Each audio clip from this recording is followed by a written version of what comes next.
Na ndugu mtazamaji wa Asili TV Online, leo tuko live kwenye tamasha kubwa, kongamano la vijana kama unavyoona pale.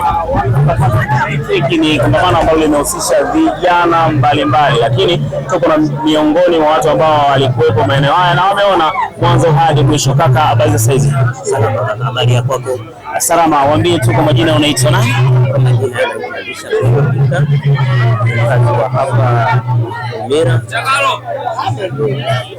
Elisha, umekuwa miongoni mwa watu ambao wamehudhuria kongamano la vijana.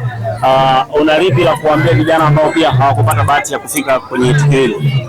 Vijana kweli watakuwa wamekosa vitu vingi sana, maana kongamano lilikuwa zuri, lilikuwa na msisimko, lilikuwa na mafundisho mazuri hasa. Kwa hiyo hapo hawajahudhuria wamekosa vitu vingi vizuri.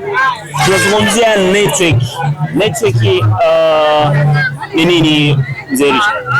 Network ina maana ni mawasiliano. Mawasiliano ya watu, ina maana muunganiko wa mawasiliano kwa watu. Tulikuwa na mheshimiwa DC mkuu wa wilaya, umeona akizungumzia maslahi mapana ya vijana juu ya ile 10%. Una lolote la kuzungumzia juu ya vijana ambao pia walikuwa humo ndani, pengine hawakulipata vizuri swala la wilaya kusema kwamba kuna 10% la kuhusu vijana? Kama hawajalipata vizuri, inabidi ni kufuatilia namna gani. Kama hawakuelewa, inabidi wafuate kwenye ofisi za serikali waeleweshe namna ya kupata hiyo 10%. Ina maana ni mkopo ambao uko kwa ajili ya vijana, na huo mkopo ni wa kwao. Ina maana wakipata hizo pesa, kuna 10% kadhaa wanatakiwa kurudisha kama riba ya hiyo hela. Kwa hiyo waifuatilie kwa makini sana zaidi hiyo hela ya kwao vijana, na ni fungu lao. Ina maana taifa kama taifa limetoa kwa ajili ya wao. Okay, nikushukuru sana bwana Elisha kwa miongoni mwa watu ambao wamehudhuria kwenye tukio kubwa sana, lakini neno lako la mwisho kwa muandaaji wa tukio hili?